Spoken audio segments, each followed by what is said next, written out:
ila hadratin Nabi Muhammad Mustafa Rasulullah sallallahu alaihi wasallam wa ala kiram ashabihi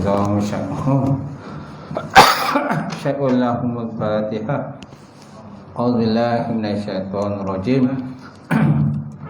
Bismillahirrahmanirrahim. Alhamdulillahi rabbil alamin. Ar-Rahmanir Rahim. Maliki yaumiddin. Iyyaka na'budu wa iyyaka nasta'in. Ihdinas siratal mustaqim. Siratal ladzina an'amta 'alaihim ghairil maghdubi 'alaihim waladdallin. Assalamualaikum warahmatullahi taala wabarakatuh.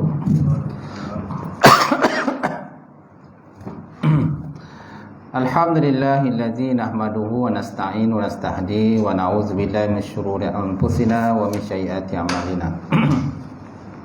May yahdihillahu fala mudhillalah wa may yudlilhu fala hadiyalah. Asyhadu an la ilaha illallah wahdahu la syarikalah wa asyhadu anna Muhammadan abduhu wa rasuluh.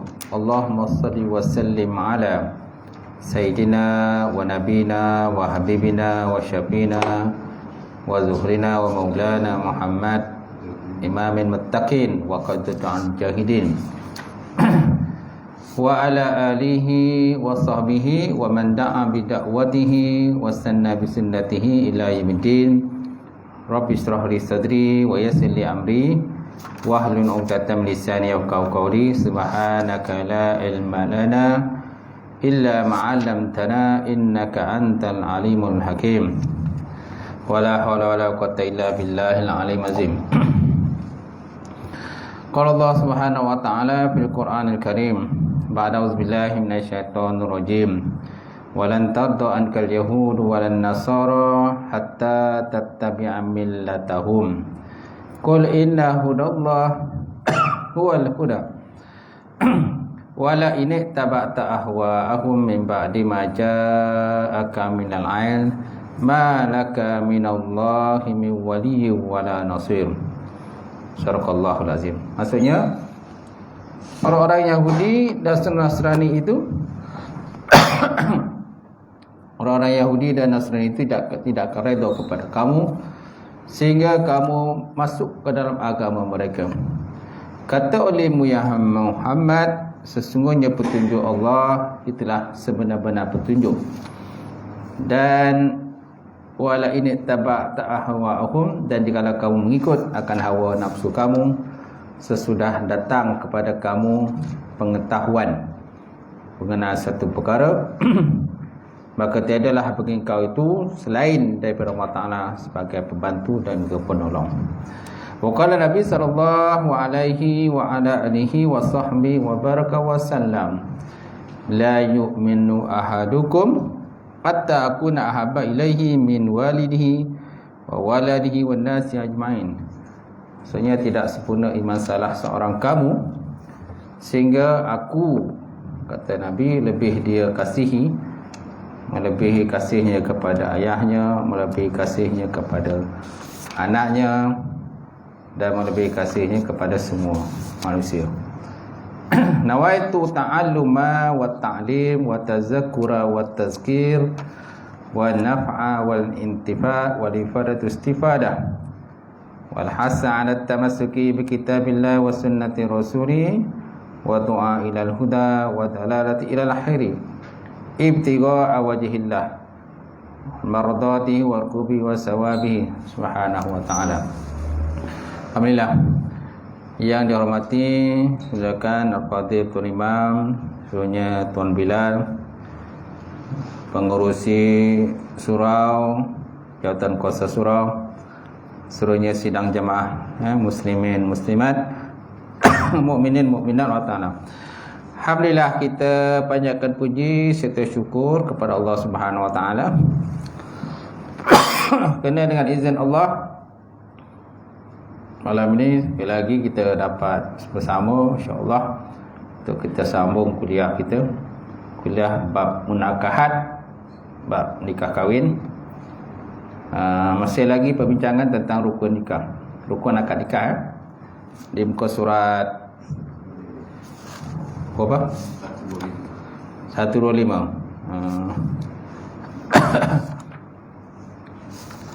Muka surat 125. Hikmah pensyariatan wali, betul tak? Hikmah pensyariatan wali. Hikmatun masyru'atil wilayah. Dalam bahasa Arabnya hikmatun masyru'atil wilayah. Mana hikmah disyariatkan dengan wali. Wilayah maksudnya wali lah. Wali, kerana ada perkataan wilayah ni dia ada pelbagai makna. Satu makna wilayah ni wilayah lah kawasan. Tapi di sini wilayah bermakna wali. Wali dalam bab perkahwinan, ya. Baik. Qala musannifu wa ta'ala wa nafa'ana bi ulumihi fi darin amin. Telah berkatalah oleh musannif ataupun pengarang kitab, mudah-mudahan insya-Allah memberi manfaat akan ilmunya dalam dua negara, iaitu dunia dan akhirat. Apa berkata pengarang? Pensyariatan wali atas kanak-kanak dan orang yang tidak mampu mengurus diri sendiri adalah untuk menjaga hak mengatur urusan dan menjaga kemaslahatan mereka agar tidak terbiar. Itu dah hikmah pensyariatan wali dah. Hikmatun masyaratul wilayah ala sigharil wal qasirina inama hiya riayatul masalihim. Pensyariatan wali atas kanak-kanak dan orang yang tidak mampu mengurus diri sendiri adalah untuk menjaga hak mengatur urusan dan menjaga kemaslahatan mereka agar tidak terbiar. Kemudian kewujudan wali adalah wajib. Kewujudan wali adalah wajib ketika akad nikah hendak dilangsungkanlah. Perkahwinan seseorang perempuan sama ada dewasa atau masih kecil. Dewasa atau masih kecil, janda ataupun anak dara, hendaklah diakad oleh walinya. Dia naklah diakad oleh walinya. Seseorang perempuan tidak harus dikahwini mengahwinkan dirinya sendiri. Seorang perempuan tu dia tak boleh kahwinkan diri sendiri tanpa ada wali lah. Atau dia mengahwinkan orang lain, sama ada dengan izin atau tidak, walaupun terdapat ijab kabul. Walaupun ada ijab dan kabul lah. Ada kan terima nikah. Ijab ni nikahkan nikah kan. Itu ijab. Kabul mana terima nikah, kutiman nikahnya. Walaupun begitu tuan-tuan, adanya lafaz sirah tu, lafaz ijab kabul tadi, tapi disebabkan tiada wali, maka pernikahan tu dikata fasid lah. Maka pernikahan tu dikata fasid ataupun batal lah. Seseorang perempuan tidak harus dikahwini ataupun mengahwinkan diri sendiri, sama ada dikahwinkan diri sendiri atau mengahwinkan orang lain, sama ada dengan izin atau tidak, walaupun terdapat ijab kabul dalam perkahwinan tersebut. Ijab kabul perempuan. Jadi makna pernikahan tu kira tidak sah lah, batal lah, fasid ataupun batal. Kenapa tuan-tuan? Hal ini berdasarkan hadis Rasulullah SAW. Itulah hadis daripada Abi Hurairah radhiyallahu taala anhu. Anna Nabi sallallahu alaihi wa alihi wasallam qala la tuzawwiju al-mar'atu al-mar'ata wa la tuzawwiju nafsaha. La tuzawwiju mar'atu mar'ata. Seorang perempuan tak harus mengahwinkan perempuan lain. Seorang perempuan dia tak boleh mengahwinkan perempuan lain lah. Maklumlah dia pun perempuan. Perempuan pun memang tak layak jadi wali kan. Kerana wali ni mesti lelaki. Sebab ada juga kadang-kadang dia tak faham. Dia tak faham. Bila tanya siapa wali dia, tiba-tiba perempuan tu kata aku wali dia. Sebab pernah kes juga berlaku dulu. Pernah berlaku dulu. Dia datang tu perempuan dia. Bakal perhati perempuan, lepas tu ngomak datang jabat kamu. Saya tanya mana wali dia? Tiba-tiba mak kata saya wali dia. Mak kata dia wali dia. Puan tak boleh jadi wali, puan perempuan. wali mesti laki-laki cakap. Mana ayah ayah tak ada, atuk tak ada, jatuh pada adik-beradik adik-beradik ibu sebapa ke, adik-beradik sebapa ke, mesti laki-laki, tak boleh perempuan. Perempuan tak layak jadi wali. Kan? Tiba-tiba dia kata dia wali dia. Tak betul lah. Kena betul kalau kan. Kadang dia tak faham. Jahil kan. Baik. Jadi apa kata Nabi? La tuzawwiju mar'atu mar'ata. Seseorang perempuan tidak harus mengahwinkan perempuan lain. Wala tuzawwiju nafsaha, dan tidak harus mengahwinkan diri dia sendiri. Dia kahwinkan diri sendiri tanpa ada wali. Maka pernikahan tu fasid ataupun pernikahan tu batal. Kalau saat ni terjadi pernikahan, maka naklah difarakkan segera dengan perintah mahkamah. Yang boleh farakkan ialah perintah mahkamah. Baik. Jadi para sahabat radhiyallahu ta'ala anhu menggelarkan perempuan yang mengahwinkan diri sendiri sebagai perempuan yang jahat, manakala dalam riwayat yang lain dia disebut sebagai perempuan penzina. Jadi kalau mana-mana perempuan dia kahwin diri sendiri tanpa ada wali lah, ataupun dia ada kahwin sendiri tanpa wali, perempuan tu dikira sebagai perempuan yang jahat, dalam kategori perempuan fajir. Allati tuzawiju nafsaha hiya al-fajirah wa fi riwayatin hiya az-zaniyah. Perempuan yang mengahwinkan diri sendiri tanpa ada wali dikatakan perempuan fajirah, perempuan yang jahat akhlak dia lah, ataupun perempuan pezina. Dia perempuan ni mesti ada wali dia. Bila ada wali maknanya dia ada sifat pemalu. Dia ada sifat pemalu. Kalau perempuan kahwin tanpa wali, ni dia tak malu. Dia tak ada sifat malu lah. Kan? Dia sendiri yang kata mengkedepankan diri sendiri lah. Mengkedepankan diri sendiri. Sepatutnya wali lah yang kena uruskan. Macam tu. Juga dalam bab-bab kahwin pun, kalau biasanya kalau kita nak pinang orang, anak ada orang, mesti berhubung dengan wali dia. Kita cakap dengan wali dia. Wali pun kadang-kadang diwakilkan pada pak saudara sebagai jurucakap, kan? Pak saudara ataupun anak saudara sebagai jurucakap. Itu kira adab kita lah dalam konteks kita orang Melayu kan. Itu. Baik.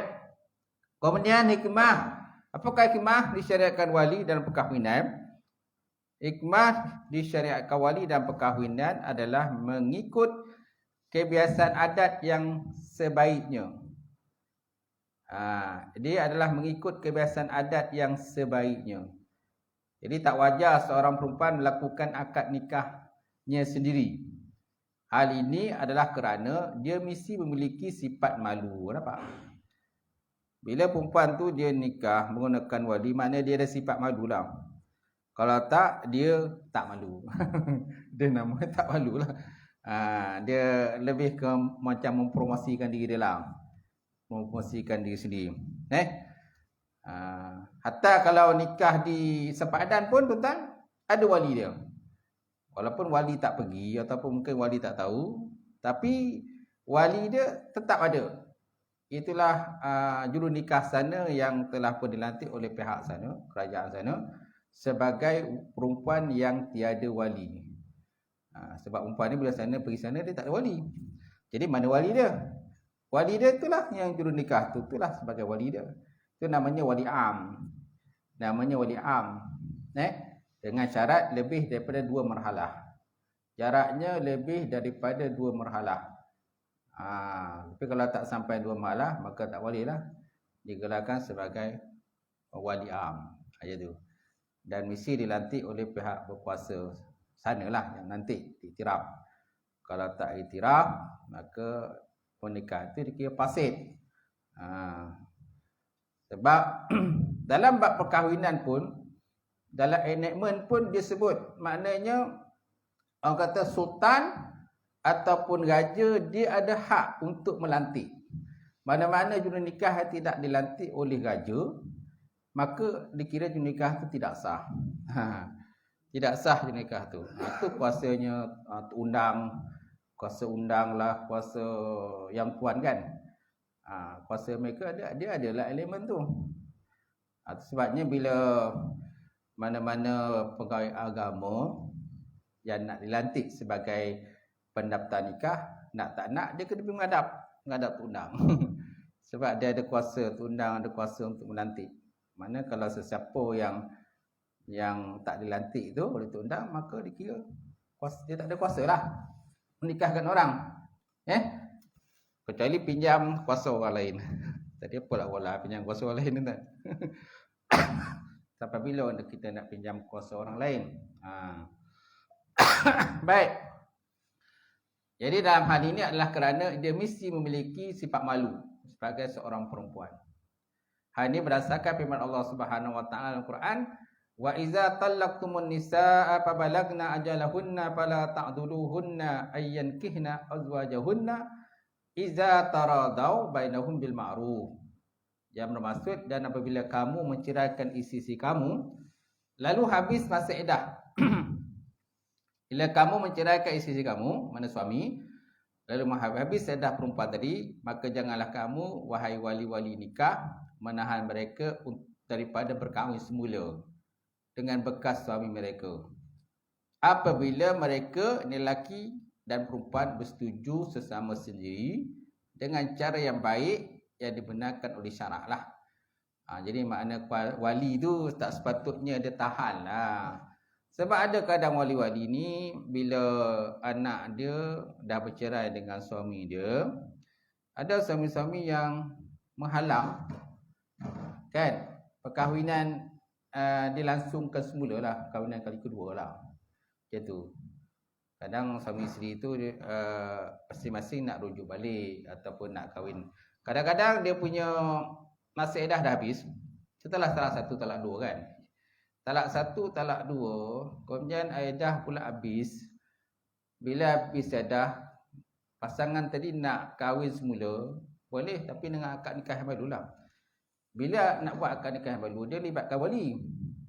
Ada wali-wali kadang-kadang dia tak nak. Dia tak setuju anak tu kembali semula dengan bekas suami dia. Kan? Biasalah, wali ni mesti dia pada belah perempuan kan. Ada kadang-kadang wali dia tak nak. Kadang wali cakap pada anak perempuan, itulah dia kata. Dulu kan dan tak bagi kau nikah dengan dia, kau nak juga nikah dengan dia. Sekarang dah bercerai.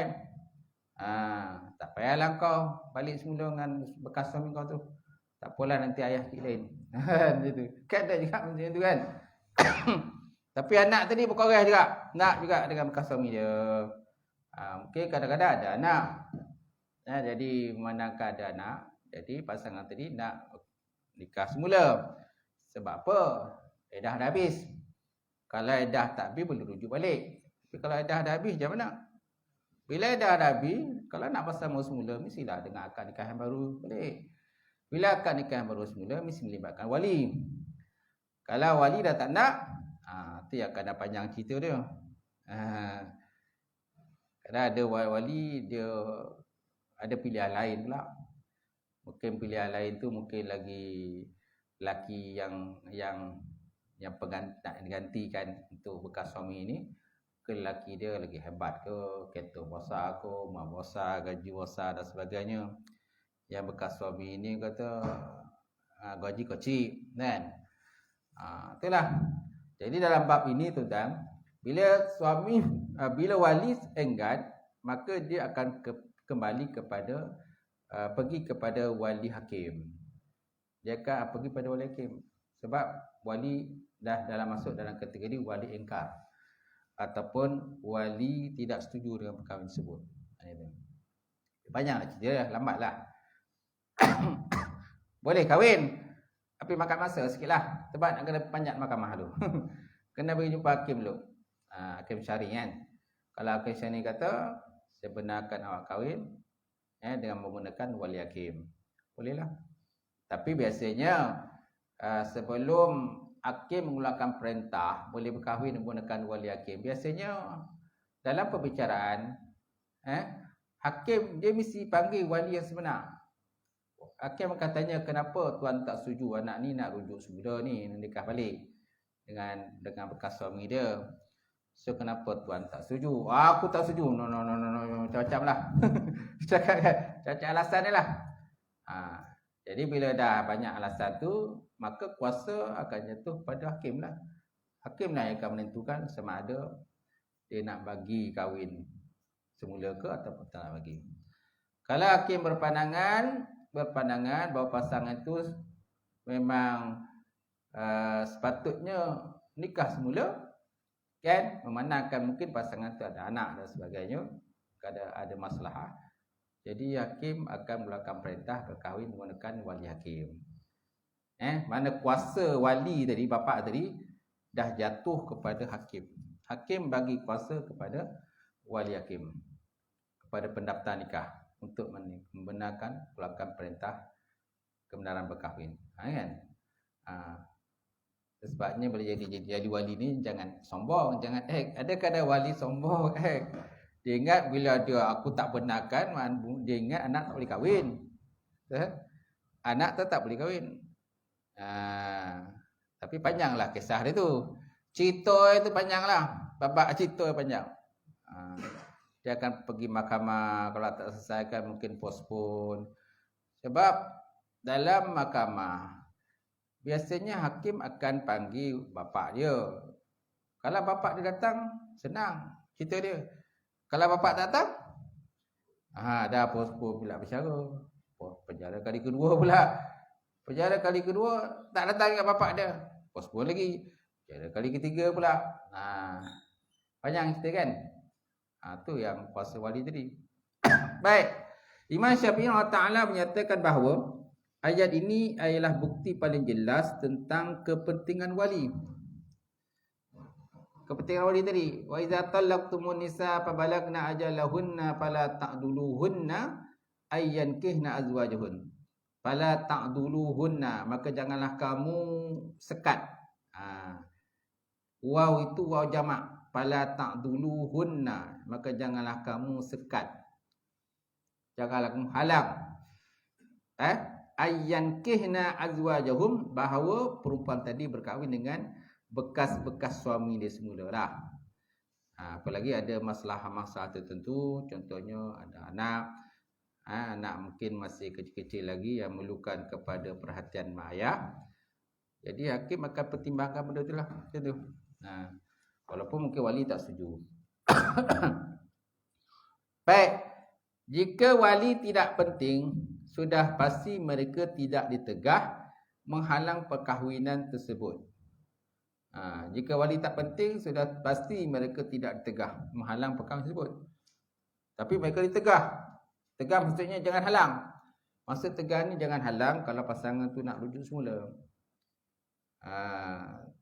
Tapi kalau bekas suaminya, mungkin kadang-kadang ada bekas suami yang kaki panas baran ke, kaki pukul ke, orang kata ada yang isap dadah ke dan sebagainya. Itu kemungkinan lah. Kan, hakim pun boleh halang perkahwinan tersebut. Kalau hakim berpandangan, bekas suami tak layak untuk rujuk semula dengan bekas dia. Sebab apa? Yang lelaki ni tak dadah. Ataupun mungkin lelaki ni dah kena tangkap, dah ada dalam penjara dan sebagainya kan. Dia dah dalam penjara, macam mana? Macam mana nak nikah semula kan? Sebab dia pun tak tahu berapa tahun dalam penjara pula. Ataupun mungkin bekas suami ni kaki rasuah ke, ditangkap kena rasuah, bila masuk rasuah, ditangkap masuk penjara pun tak tahu berapa lama dalam penjara. Kan? Macam itulah. Itu pun boleh menghalang. Itu pun boleh menghalang pasangan tadi untuk berkahwin semula. Sebabkan faktor-faktor tadilah. Baik. Itu juga hadis. Hadis Nabi, anna Nabi sallallahu alaihi wa alihi wasallam qala la nikaha illa biwalin wa syahidaini adlin. Wa ma kana min nikahin ala ghairi zalika fa huwa batil. Nabi bersabda, la nikaha, tiada nikah. Maksud tiada nikah, tiada sah nikah. La nikah maksudnya tiada nikah. Maksud tiada nikah, tiada sah nikah. Illa kecuali biwaliyin, dengan wali, wa syahidain adlin, dan 2 orang saksi yang adil. Wa ma kana min nikahin ala ghairi zalika fa huwa batil. Perkahwinan yang berlaku selain daripada itu adalah batil. Perkahwinan yang berlaku selain daripada itu maka batil. Batallah. Dan pernikahan ni hendaklah di hadapan juru nikah, pendaftar nikah lah. Sebab dia disebutlah ini man.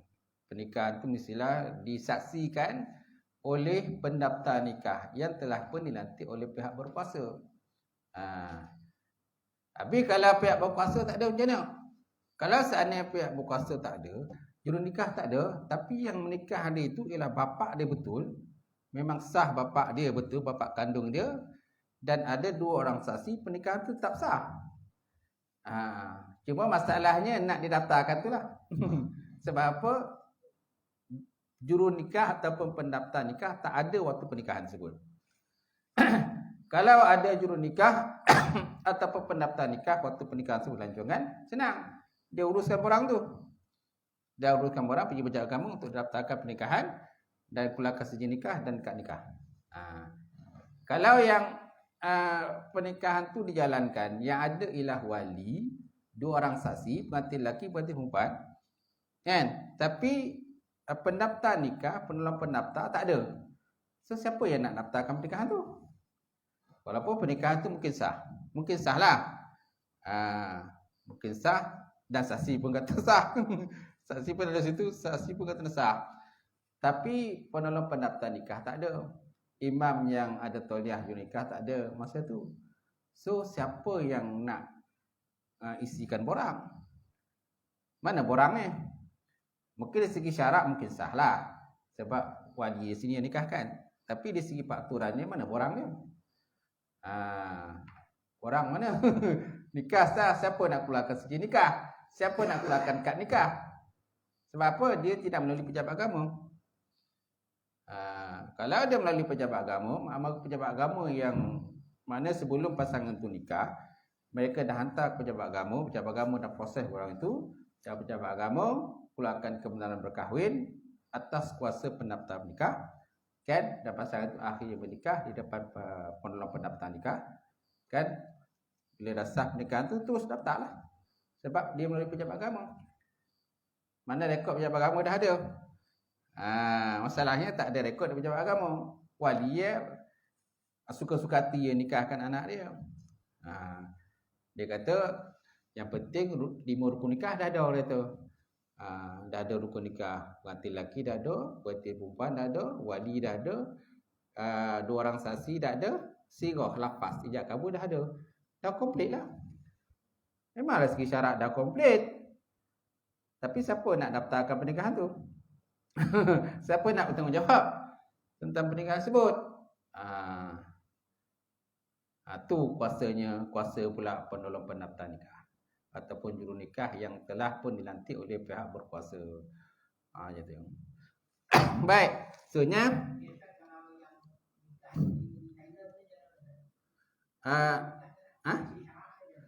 dari segi syarat sahlah, tapi dengan syarat yang juru nikah itu wali am tu dilantik oleh pihak berkuasa Thailand. Wali am tu dilantik oleh pihak berkuasa Thailand. Dan lebih daripada 2 marhalah. Dan perkahwinan itu dilangsungkan di dalam negara Thailand, bukan di Kelantan. Sebab ada yang sini sedikit kahwin, di Selangor pun ada sijil nikah Thailand. Kahwin kat Selangor, sijil nikah Thailand. Kalau nikah di Sepadan, nikah di Kelantan ataupun di Kedah, sijil nikah Thailand. Macam mana? Tak sah lah pernikahan tu. Sebab juru nikah tu dah masuk kawasan orang lain, orang lain. Dia tak ada kuasa di Thailand. Kuasa dia hanya di negara ni saja. Mana kuasa yang diberi oleh pemerintah sana ialah kuasa dalam wilayah dia sahaja. Dia tak boleh masuk Sepadan, wilayah orang lain. Dia tak boleh masuk ke Kelantan, ke Terengganu, ke Itu namanya nikah sindiket lah.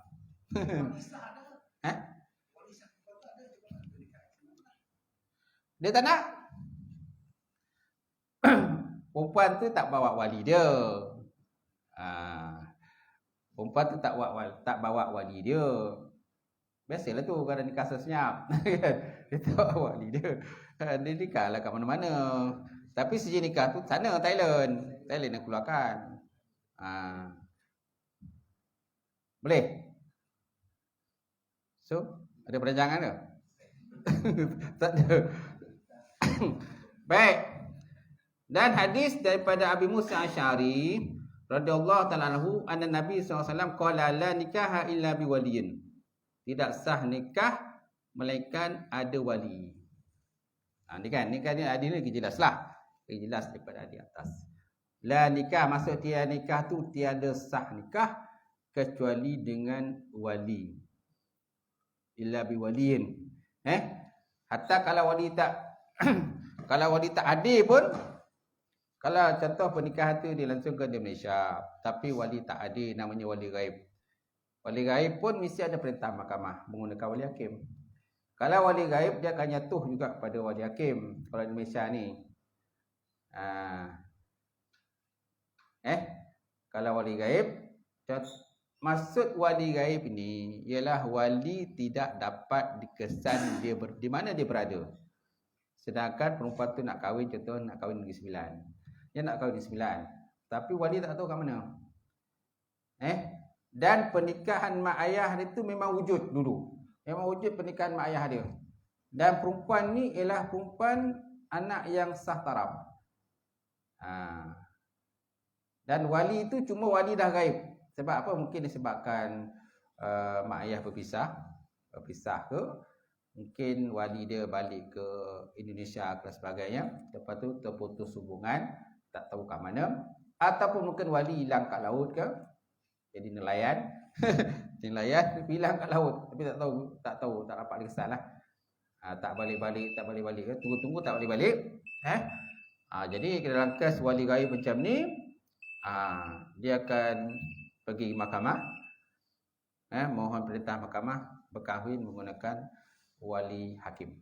Sebab apa? Wali gaib tak dapat dikesan.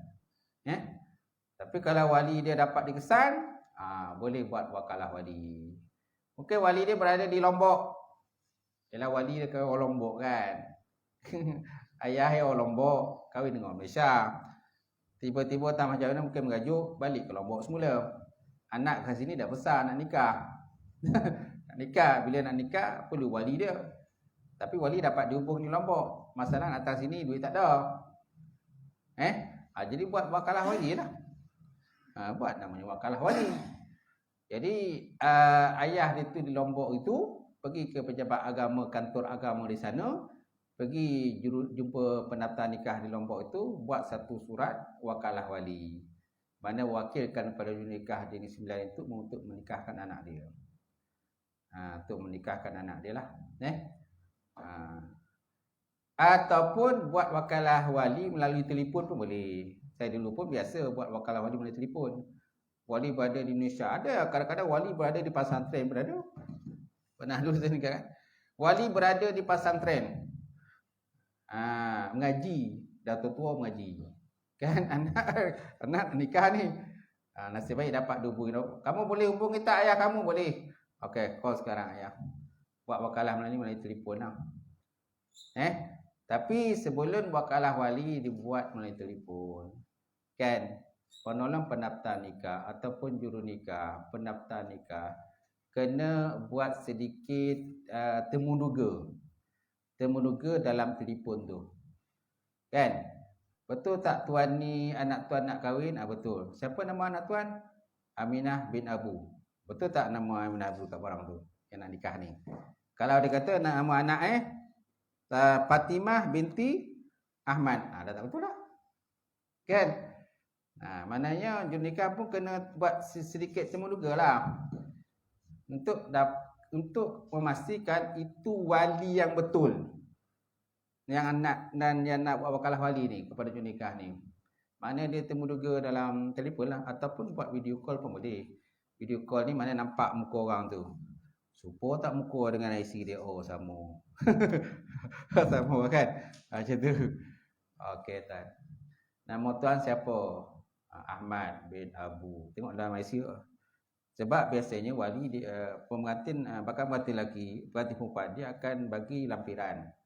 Lampiran salinan sijil IC lah, IC wali.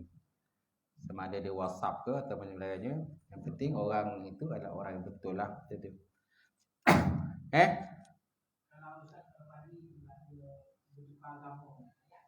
Tak layak. Tak layak lah. Sebab wali yang kafir tak layak menikahkan jadi wali kepada anak yang muslim. Tak layak. Dia akan jatuh pada wali hakim. Wali hakim ataupun ada tak wali lain yang Islam? Mungkin ada abang dia yang Islam. Jadi kalau ada abang yang Islam, maka jatuh pada abang dia. Ayah dia tak layak lah. Sebab ayah dia dah keluar dari Islam. Baik. Kemudian perkahwinan tanpa wali dan kesannya. Apabila seorang perempuan mengahwinkan dirinya sendiri tanpa wali, perkahwinan adalah batal. Nampak? Perkahwinan batal ataupun fasid. Dan kedua-duanya wajib dipisahkan. Mana pengantin lelaki perempuan tu, kalau ada perkahwin tadi kan, maka wajiblah dipisahkan.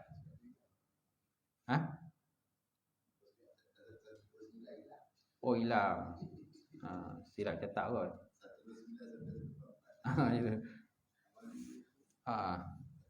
Baik. Jadi apabila seorang perempuan mengahwinkan dirinya sendiri tanpa wali, perkahwinan adalah batal. Dan kedua-duanya wajib difarakkan lah. Farak atau dipisahkan. Jika telah berlaku persetubuhan, perempuan itu wajib diberikan mahar misil. Jika telah berlaku persetubuhan, perempuan itu wajib diberikan mahar misil. Apa dikatakan mahar misil? Mahar misil ialah mahar yang sama harga dengan kakak dia ataupun saudara mara yang lain. Kalau suku sakat yang lain, biasanya kalau pernikahan ni, mas kahwin ni berapa? Mungkin mas kahwinnya 500. Mas kahwin 500. Jadi dia pun akan mas kahwinnya pun 500 lah. Itu dikatakan mahar misil. Maknanya harga yang sama dengan adik-beradik perempuan yang lain yang telah berkahwin, kan? Ataupun kalau tak ada beradik, mungkin mak saudara mereka dan sebagainya yang telah berkahwin, dan jumlah harga mas kahwinnya contohnya 500, jadi pun dia pun 500. Mana mahar misil ni, misil maknanya semisal. Semisal kan sama, harga dia samalah. Mana? Itu masih nikah ni sekali dah bayar mas kahwin tu. Siapa? Tadi saya kena bayar mahar misil kan? Tapi masih nikah itu dah bayar dah mas kahwin. Jadi dia dapat 2 kali dah. Dapat 2 kali ya? Jika telah berlaku persetubuhan, perempuan itu wajib diberikan mahar misil, iaitu berdasarkan mas kahwin keluarganya, sama ada mahar telah disebut atau tidak semasa akad. Sama ada mahal telah sebut ataupun tidak. Kalau mahal tidak sebut, mana dia dah bayar lah. Bayar lah sekali lagi. Sama ada mahal telah sebut ataupun tidak semasa akad. Mana dibayar double lah. 2 kali kan. Mungkin akad yang pertama dulu, mungkin mas kahwinnya contohnya 200. Kalau ikut 200 kan. Mungkin mas kahwin 200.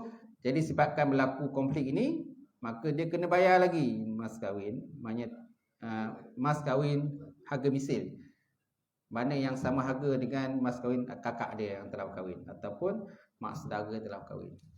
Macam tu. Iaitu berdasarkan mas kahwin keluarganya, sama ada mahar telah disebut atau tidak semasa akad. Macam tu.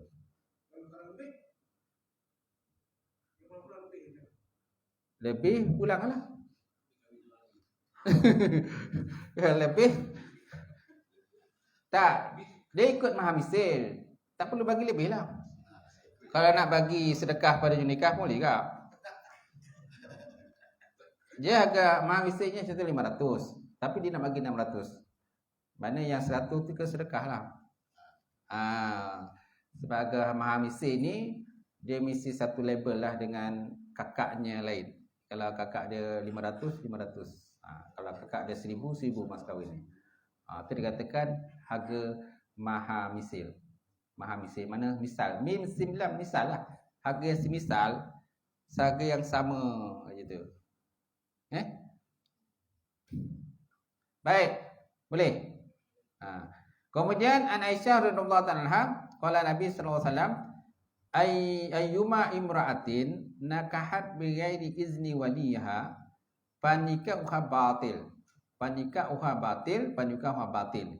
Fa in dakhala 'alaiha, fa in dakhala 'alai, fa in dakhala biha falaha al-misru bimastahillu min farjiha. Fa in tasyajaru fasultan waliyun man la waliyalahu. Yang bermaksud daripada Aisyah radhiyallahu ta'ala anhu, Rasulullah bersabda, mana-mana perempuan yang berkahwin tanpa izin walinya, perkahwinan itu tersebut batal. Baginda mengulangi sebanyak 3 kali. Apabila disetubui oleh pasangannya, dia berhak menerima mas kahwin bagi menghalalkan farasnya. Jika berlaku perbalahan tentang wali, maka sultan adalah wali kepada mereka yang tiada berwali. Gitu. Okey. Jadi kemungkinan waktu akad yang pertama tu mungkin dia dah bayar lah. Dah bayar dia punya harga tu. Kalau harga tu tak cukup, contoh harga tak cukup, nanti dia tambah tu. Maksudnya tak perlulah bayar 2 kali. Cuma kalau tak cukup. Contohlah akad pertama tu, contohnya mas kahwinnya 200 je dia bayar dalam akad dia kan. Kemudian disebabkan kes ni berlaku, maka dia kena bayar harga maha misil. Mana harga maha misil ikut pada adik-beradik yang lain nak kahwin, harga mas kahwin ni lah 500. Maknanya dia kena top up lagi 300 lah. Gitu. Mana dia kena top up lagi 300. Tak perlulah bayar 500 sebab dia dah bayar tadi 200. Dia bayar 200, mana tambah lagi 300, maka jumlahnya 500.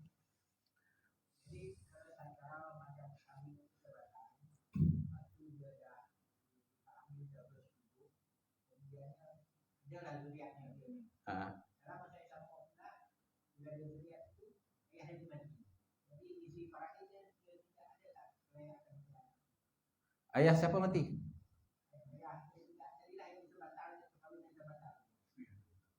Terbatal. Anak itu dikira sebagai, kalau kesalahan itu bukan disebabkan oleh pasangan tadi. Kesalahan itu bukan disebabkan oleh pasangan, maka anak itu dikira sebagai wati syubhat. Bila anak wati syubhat ni, kalau ayah dia meninggal, maka anak itu layak menerima faraid atau pusaka ayah dia. Sebab bukan disengajakan. Dan pasangan ni tak tahu pun, tak tahu cerita pun, mereka tahu nikah je. Sebab ada kadang-kadang orang pun tak faham, pergi kursus pun tak ada. Itu pentingnya kursus perkahwinan. Bila ada kursus perkahwinan dia ikut, maka dia didahkan berkenaan dengan prosedur perkahwinan. Bila tak pergi kursus, kan bongap kalau tak tu, duduk dalam rumah je, ayah tahu dapat duit je.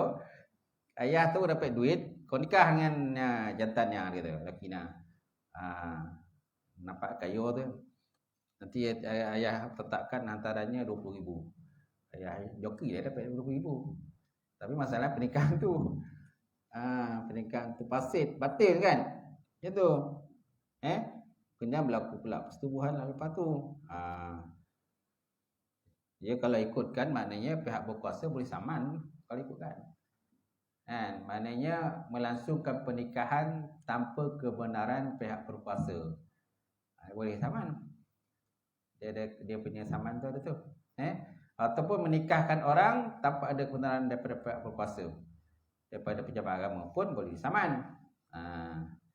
Satu kes pula, kena saman pula. Kena ambil tindakan mahkamah kan, macam tu. Tapi pasangan yang tadi, suami isteri, dia tak tahu. Dia tahu nikah aja. Dah ayah tu nikahlah. Tapi tu yang nikahkan pula bapak wali pun ada. Tiba-tiba Rupanya tak sah pernikahan tu. Pernikahan tak sah. Wali itu sebenarnya wali tak layak. Wali itu tak layak jadi wali tu kan. Maka pernikahan tu batal.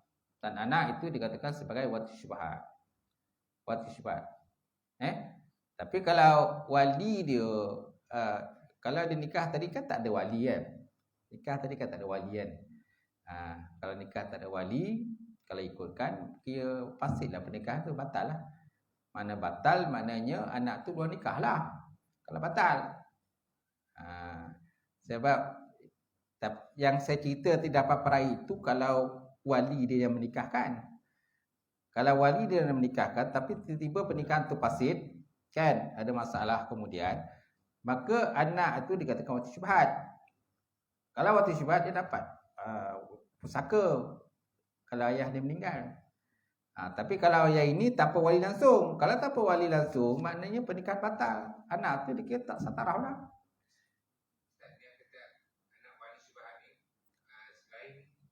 Wati syubhat. Wati syubhat. Dia dapat berai. Dia macam anak yang biasa juga lah. Macam anak biasa juga. Gitu. Ya. Cuma dia kategori wati syubhat. Gitu. Sebab ada kekeliruan lah, kekeliruan berkenaan dengan perkahwinan tadi. Mana wali pernikahan tu tetap menggunakan wali yang betul. Mungkin dari segi akad dia fasid ke dan sebagainya, ataupun ada kesilapan wali ke dan sebagainya. Ada juga kadang-kadang berlaku silap wali silap. Wali ada pernah berlaku dulu, wali ada masa tu, tetapi wali tak menyerahkan kuasa dia kepada imam. Tiba-tiba imam menikahkan dia. Itu yang berlaku wali fasid tu. Kalau ada anak, itu dikatakan wati syubhat. Pasangan tu tak tahu menau-menau apa-apa.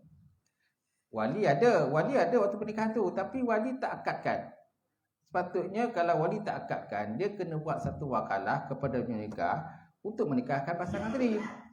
Tetapi wali dia senyap macam tu je, tengok macam tu. Dia tak ada lafazkan, dia tak akadkan kepada menikah untuk menikahkan anak dia. Pernah berlaku je tu. Saya pun kadang-kadang kena pergi mahkamah dulu. Hakim tanya, "Puan ni ustaz kan? Ni cerita ni tuan kata. Yang Arif ni cerita." Saya pun kadang kena juga di mahkamah. Yalah. Kita dah dulu pendaftar kan. Pendaftar ada masanya kalau ada pernikahan-pernikahan fasid, memang pendaftar akan dipanggil ke mahkamah. Kena bagi keterangan kenapa pernikahan tu fasid. Kenapa pernikahan ni perlu difarakkan, pasangan ni perlu difarakkan, kenapa? Kita kena buatlah kronologi lah. Kronologi pertama, kedua, ketiga, keempat, kedua. Beritahu, hakim akan catat dia masuk dalam komputer dan sebagainya. Dah selesai kita bagi keterangan, maka dia suruh kita keluar. Yang tinggal pasangan tu pula. Hakim akan bagi kosli pada pasangan tu dan minta pasangan tu dipisahkan. Panjanglah cerita dia. Okey?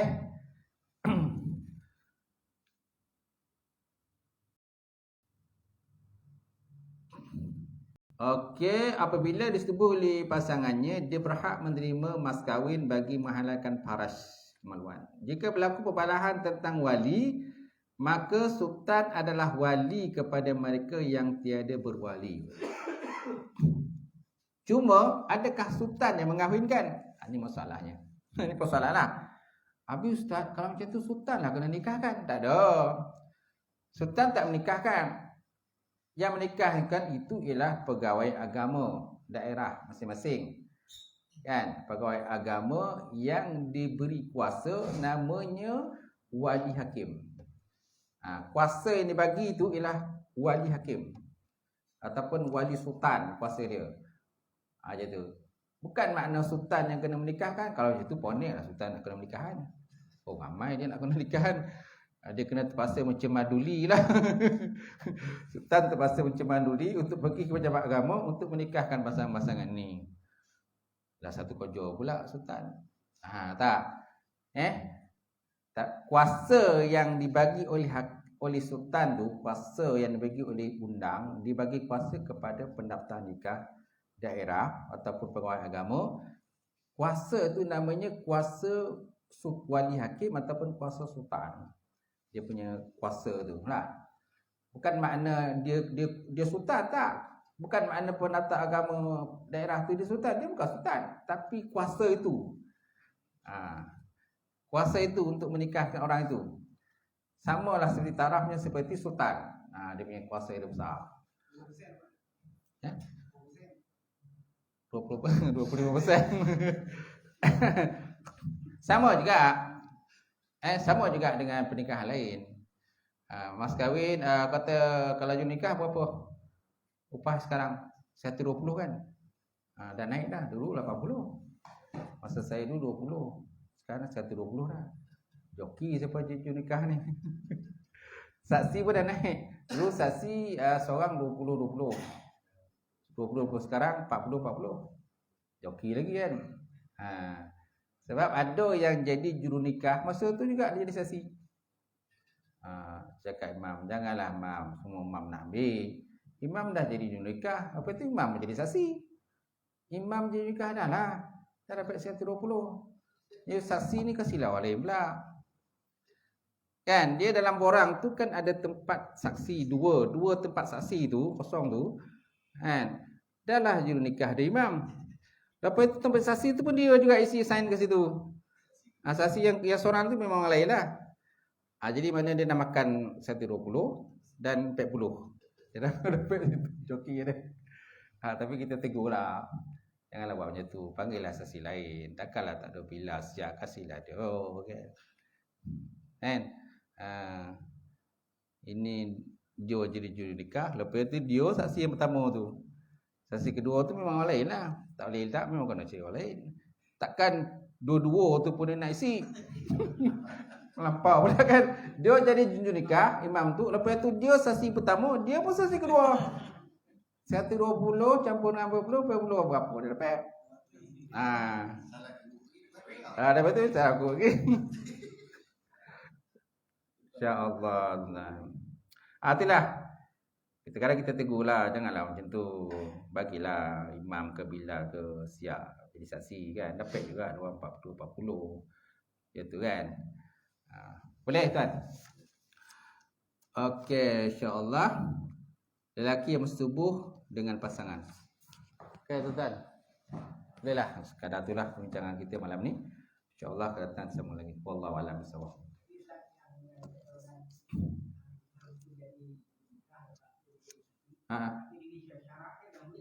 Boleh tak masalah. Tapi dengan syarat kalau boleh yang nikah tu wali dia lah. Wali dia nikahkan.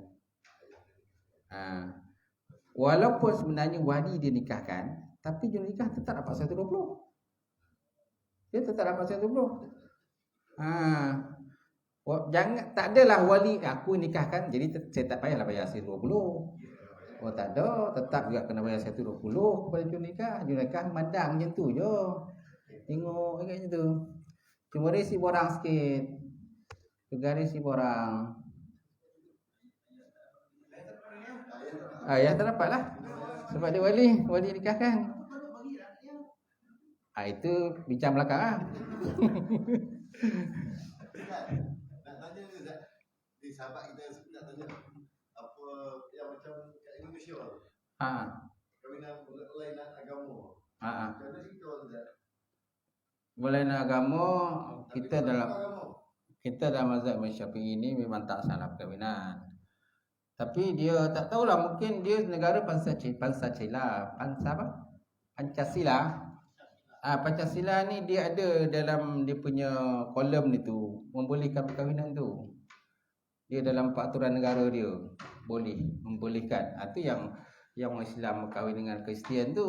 Sebab dari segi undang-undang dia membenarkan, membolehkan benda tu. Tapi kita di Malaysia tak boleh. Sebab dia negara dia Pancasila. Kita apa? Rukun negara kan? Kita rukun negara, dia Pancasila dia lain sikit. Tapi kalau disebut syarak, mana boleh? Tak boleh kan? Mestilah perkahwinan tu Islam dengan Islam. Nah, Islam dengan orang Islam. Tak boleh kita kahwin dengan Hindu, Buddha, tapi di Indonesia benda itu berlaku. Kalau di yang penganut agama yang kuat Islam di sana, mereka tak ikut pun benda tu. Itu segelitiran saja yang menikah macam tu sebab dari peraturan negara dia membenarkan.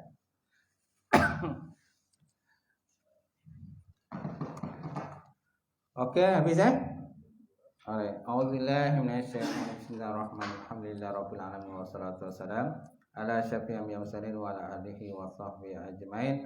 Allahumma zidna ilman nafi'a wa yaqina shadiqa wa lam taqabbal rizqan halalan mubarakatan katsira wa siyana fatai alim tawallana qulubana bi nuri ma'rifatika wa ta'ala ta'arifin. Allahumma faqina bidin, Allahumma faqina bidin, Allahumma ja'al hadza jam'an marhuma wa tafarraqana min ba'di tafarraqan ma'suma. Rabbana atina fid dunya hasanah wa fil akhirati hasanah wa qina adzabannar. Subhana rabbika rabbil izzati amma yasifun. Wassalamu ala mursalin. Alhamdulillahi rabbil alamin. Qaballallahu minkum.